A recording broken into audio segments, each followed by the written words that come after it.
Очсыз, кырыйсыз «ы» хәрефе турында сөйләшәбез бүген, дуслар.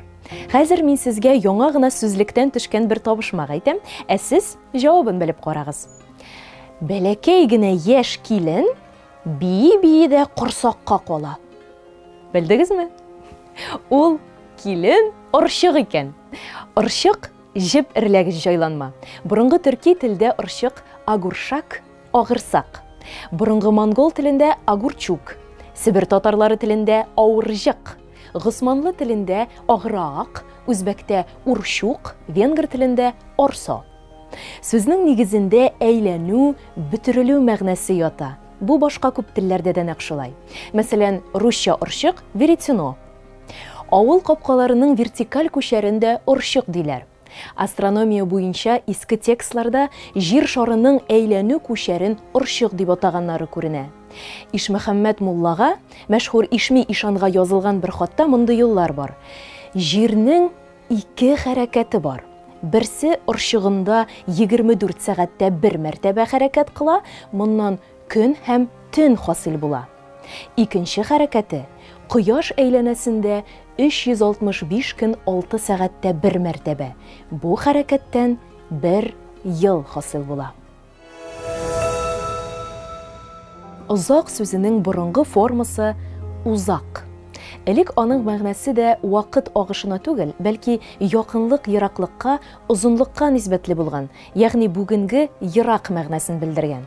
Мәсәлән, борынгы төркичә әйтсәк, ерак юлны узак юл, еракка атуны узак атмак дияр идек. Буларны исәпкә алгач, хәзерге телдәге озын-узак парлы сүзенең дә мәгънәсе тагы да ачыла төшә. Ерак мәгънәсендәге узак сүзе Гаяз Исхакыйда бик еш очрый. Бер текстында мәсәлән менә мондый җөмлә бар. Йөзләре, битләре матурлыктан шактый узак, үз башлары шактый кирле иде. Фуат бәк Туктар турында ул булай дип яза. Ул туган иленнән, яшәгән тупрагыннан, эчкән суыннан узакларда, ягъни еракларда, кардәшләре арасында ят булып яшәп, гарип булып вафат булды. Гаяз Исхакый ерак көнчыгыш диясе урынга узак шәрык терминын һәм ераклашу дияр өчен узаклашу фигылен куллана. Узак һәм узын сүзләре арасында кызыклы гына мәгънә алмашы сизелә. Узын сүзенең дә узак мәгънәсе бар. Мәсәлән, узын көн, көн узын, төн узын дип әйтәбез. Узын узак балачак дибез, узын гомерле дибез. Шунысы кызык, борынгы төркичәдә бу сүз узун яшьлек рәвешендә әйтелгән. Ягъни узак яшәгез, гомерегез узын булсын дигәнне без төркичә сизлар узун яшаңлар дип әйтәчәкбез. Остат бикләтәдер, ягъни ятлатадыр сабакны һәм һәр атнада тыңдатадыр.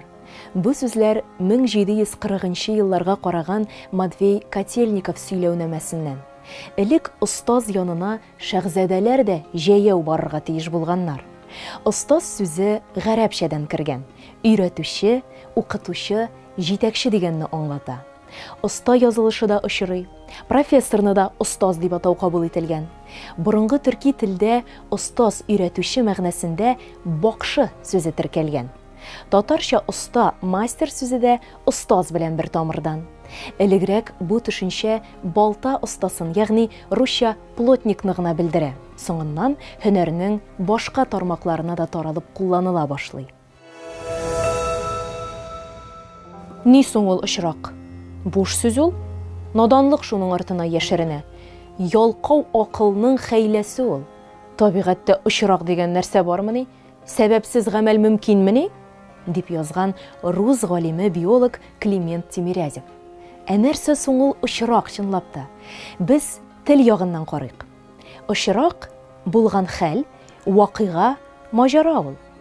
Философиядә һәм математикада мәсәлән, ихтималлык теориясендә бу сүзнең көтелмәгәндә килеп чыккан хәл дигән мәгънәсе мөһим роль уйный. Адлер Тимиргалин исә Тимирязевның сүзләренә каршы булай дип яза. Тимирязев бик нык ялгышкан. Чөнки табигатьтәге барлык эволюцион һәм революцион үзгәрешләр гамәлгә ашкан очраклар чылбырыннан башка нәрсә түгел. Кайсы фикерне генә карама, икесе дә дөрес кебек. тарих турында уйланганда бигрәк тә. Мәсәлән, минем бүген сезгә Марат Әмирханның «Олуг Мөхәммәд» исемле романын киңәш итәсем килә. Алтын Урда ханы Олуг Мөхәммәд җитәкчелегендә Казан ханлыгының көчәюе очраклык кына микәнни?